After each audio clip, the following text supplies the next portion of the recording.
What's going on, guys? Your boy Maze here. We're back with another video, and in today's video has me going over the priority list here for the best holy relics you should be picking up as a newer or veteran player getting into demonic beast battle, and which ones you should be prioritizing. So let's hop into the video. Before we actually hop into the video, make sure to subscribe to your boy Amazing. We are on the road to 30,000 subscribers, guys. We are 1,500 subscribers away, and 65% of you guys are still not subscribed to the YouTube channel. So if you haven't hit the subscribe button already, definitely make sure to hit the subscribe button. With that out of the way, let's hop in and discuss holy relic priority list. All right, guys, so with the feature they added a while back, the holy relic list here, I can show you guys the holy relics from each demonic beast battle and tell you the ones that I highly advise picking up, like the highest recommendations I can give. So let's talk about it. So the first holy relic that I'm gonna recommend is if you have what's her name, Miguelda. Miguelda holy relic is so good, man. And oh wow, and it shows the effect too. That's really good.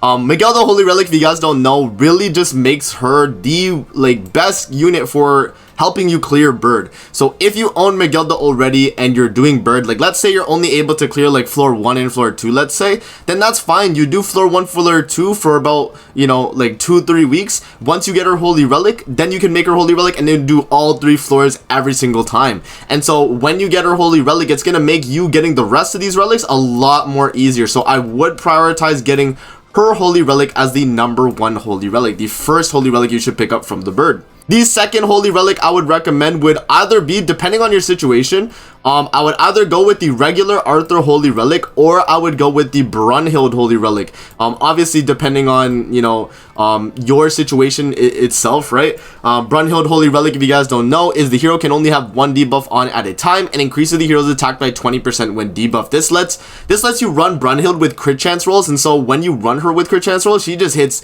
stupid numbers, man. Like only critting on with her is just insane. And then for Arthur holy relic, if you guys don't know what his does, if you actually scroll up here, Arthur holy relic is going to apply an effect which decreases all enemies defense related stats by 20% for 1 turn at the start of the ally's turn, applies when entering battle. And this always applies every single turn. Every single turn Arthur's on the field, it's going to reapply on the enemy, which is such a good holy relic for farming, for, you know, any like story stages, literally anything that you need a defense related proc on. It's going to be very nice. Like I use Arthur on one of my gold farming teams, and just having that extra 20% defense related down on the enemy really does help my damage overall for the team. And it's such a really good support holy relic, especially when they have green Arthur on the as one of the characters that can get it, and also red Arthur as well, both being very supportive type characters. So this is a really good holy relic for just general use content, and I highly advise it if you have green Arthur built as well. So that's going to be the Arthur holy relic. All right, from this point on, like any holy relic from this point on doesn't really I wouldn't say is like a priority. Fest Gother holy relic is very good though too. You could try and get Fest Gother holy relic after the fact as well. If you guys don't know what it does, increases allies attack related stats by 25% for 2 turns, and when the hero's ultimate move gauge is completely filled. So basically what happens is the moment you get maximum ultimate move gauge, you get it 25% attack related starting the moment it hits it. And then that's like Gother holy relic getting that 25% attack related.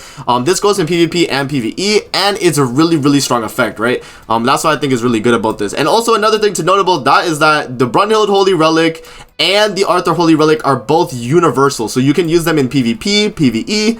That's what I really like about them, right? Is the fact that they're completely universal makes them a lot more valuable than, say, like, you know, like Gother holy relic, let's say. But we can make note about Gother's holy relic though. But Gother holy relic isn't as crazy because it only really works in demonic beast battle and just story stages, or like tower, anything that's just like normal. It's only gonna work there, right? But it increases allies basic stats but 1% every time the hero uses a buff or debuff skill, and then it excludes PvP deathmatch debuff skills. So that's mainly like the one thing I would take note about, is like when you're making holy relics, look at where it's able to be used in, and if it says excludes PvP deathmatch and debuff attack skills, like that's when it really, like, you know, you can be like, okay, you know, maybe the holy relic is not worth picking up.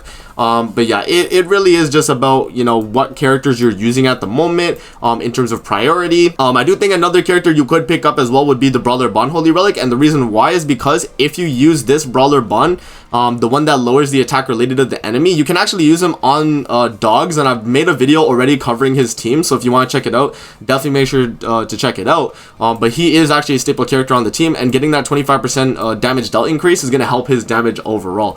So that's probably the main recommendations for Holy Relics I would go over from the bird. Another one that is notable is Purgatory Bond Holy Relic, because his Holy Relic increases the hero's max HP by 15% each time an ally dies, which can be somewhat beneficial in PvP, but in PvE you're not really going to use it, so I wouldn't say it's that crazy. But the rest of the Holy Relics from the bird here are not as crazy. Like, it really does come down to like what you value. Sigurd's is pretty good for PvP if you use him in that. You know, what's another good Holy Relic? Merlin's is not bad either if you run Unknown Race from the back. Hers is pretty good. Fast Merlin's is actually really good, actually. This one is not a bad pickup as well. So in terms of the ranking here of what I would prioritize from the bird, we would go with the Miguelda Holy Relic first, right? So we'll go scroll down to Miguelda here. Wherever she is, I passed her. Miguelda Holy Relic first, and then Brunhild or Arthur at 2. So, you know, or 2 or 3, like either or, you flip-flop them. And then you can go with like Gother Holy Relic. You could go with Purgatory Bond Holy Relic, Brawler Bond Holy Relic. There's a few other options at that point as well, but that's the main recommendations I would say for Holy Relics that you should be getting from the bird. Moving on to the deer now, guys. Now that we've gone over the bird, we can move on to the deer. The Holy Relic priority like recommendations, I would start with the first one being Jormungand, just like how I said Miguelda on the bird.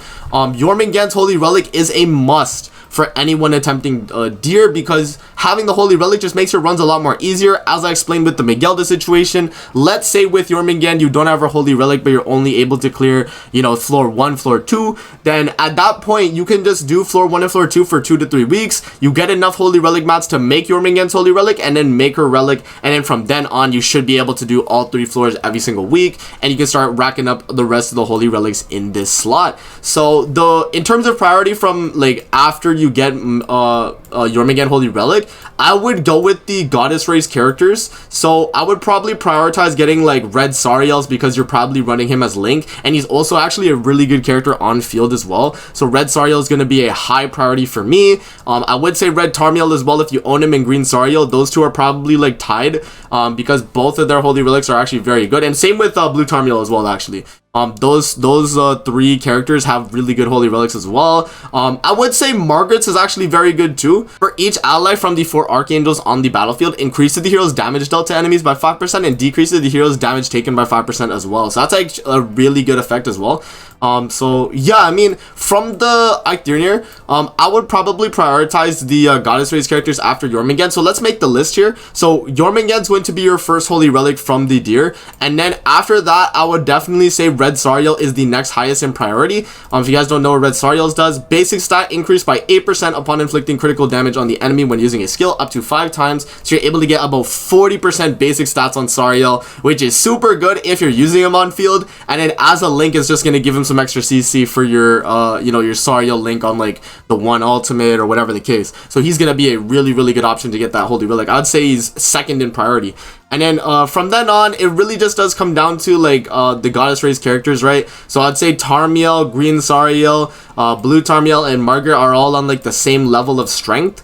If you guys don't know, Tarmiel's is going to be a alt disable, so mainly going to be a PvP use, but there is some PvE situations it can be useful. Blue Tarmiel's is going to be decreases allies damage taken by 20% when in a stance and increases damage dealt by counters. So his Holy Relic is kind of you know, it works super well with Sariel's, you know, Green Sariel's Holy Relic, because he's gonna get a ton of lifesteal on his counters basically. So when an enemy uses a skill on the hero, grants an effect that increases attack by 20% for 1 turn and inflicts damage to an enemy using skills or counters, recovers HP by 15% of damage dealt, which is actually very good. So what I would say for the recommendations: Jormungand number 1, Red Sariel number 2, and then the rest of the Archangels is number 3, and then I would say the regular Elizabeth is going to be another character you want to get, especially if you're attempting dogs, because if you use this Green Elizabeth right here, this Holy Relic is very nice because it gives your whole team 15% lifesteal and just general HP related stats,